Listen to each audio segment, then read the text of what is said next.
satisfied. Let us be satisfied. Then follow me, friends, and give me audience. Those that will hear me speak, let them stay here, and public reasons shall be rendered of Caesar's death. I will hear Brutus The speak. noble Brutus is ascendant. Silence. Be patient till the last. Romans, countrymen, and lovers, hear me for my cause, and be silent that you may hear. Believe me for mine honor, and have respect for mine honor, that you may believe. Censure me in your wisdom, and awake your senses, that you might the better judge. If there be any in this assembly, any dear friend of Caesar's, to him I say that Brutus' love for Caesar was no less than his. If then that friend should demand why Brutus rose against Caesar, this is my answer.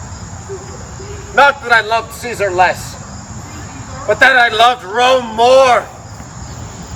Would you rather Caesar were living and die all slaves, than that Caesar were dead and live all free men?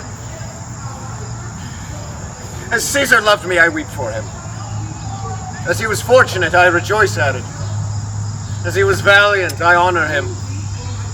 But as he was ambitious, I slew him.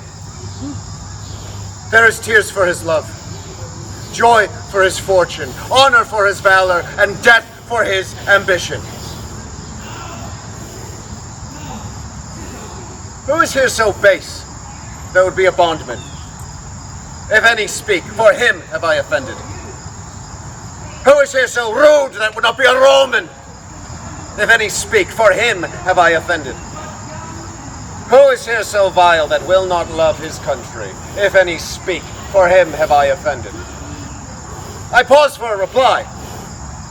None, Brutus. None. Then none have I offended. I have done no more to Caesar than you shall do to Brutus. The question of his death is enrolled in the Capitol. His glory is not extenuated wherein he was worthy, nor his offenses enforced for which he suffered death. With this I depart.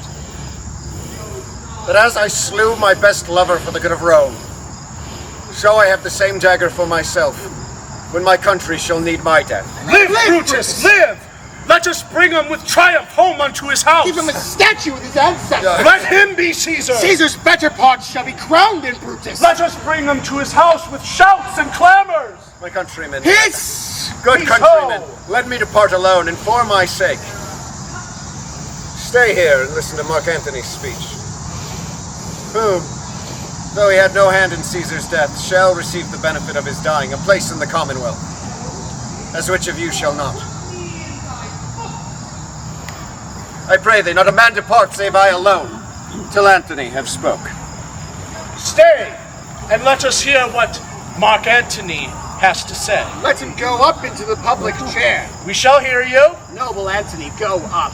For Brutus' sake I am beholding to you. What does he say of Brutus? He says, for Brutus' sake, he shall behold to us all. It were best he speak no harm of Brutus here. This Caesar was a tyrant. Nay, that's certain. We have less that Rome is rid of him. But let us hear what Antony can say. You gentle Hey! Romans. Silence! Friends, Romans, countrymen, lend me your ears. I come to bury Caesar, not to praise him. The evil that men do lives after them. The good is often tarried with their bones. So let it be with Caesar. The noble Brutus hath told you Caesar was ambitious. If it was so, it was a grievous fault, and grievously hath Caesar answered it. Here, under leave of Brutus and the rest, for Brutus is an honorable man. So are they all honorable men. Come I, to speak in Caesar's funeral. Was my friend, faithful and just to me. But Brutus says he was ambitious, and Brutus is an honorable man. He hath brought many captives home to Rome, whose ransoms did the general coffers fill. Did this in Caesar seem ambitious? When that the poor have cried, Caesar hath wept. Ambition should be made of sterner stuff. Yet, Brutus says he was ambitious, and Brutus is an honorable man. You all did see that on the Lupercal, I thrice presented him a kingly crown, which he did thrice refuse. Was this ambition? Yet, Brutus says he was ambitious and sure. He is an honorable man.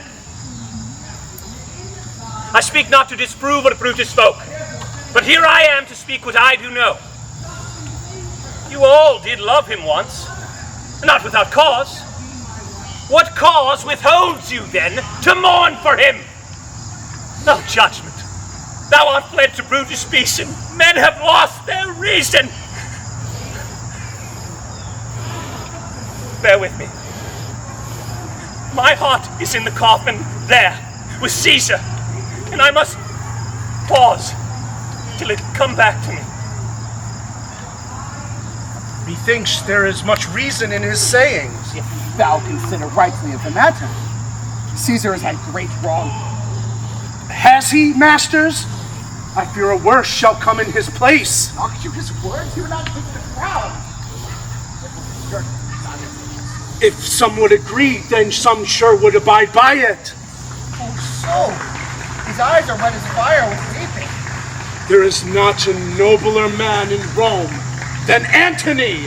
And now mark him, he begins again to speak. But yesterday, the word of Caesar might have stood against the world. And now lies he there, and none so poor to do him reverence.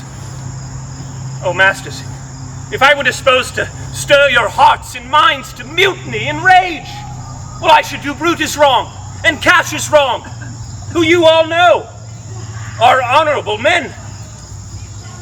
I will not do them wrong. I rather choose to wrong the dead, to wrong myself and you, than I will wrong such honorable men. But here is a parchment with the seal of Caesar. I found it in his closet. 'Tis his will. Let but the commons hear this testament, which, pardon me, I do not mean to read. They would go and kiss dead Caesar's wounds, and dip their napkins in his sacred blood. Yea, beg a hair of him for memory, and dying, mention it within their wills, bequeathing it as a rich legacy unto their issue. The will, Antony! Read us the will! Have patience, gentle friends, I must not read it.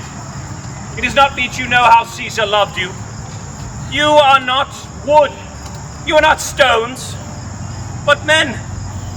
And being men, hearing the will of Caesar, it will inflame you. It will make you mad. 'Tis good you know not that you are his heirs, or if you should,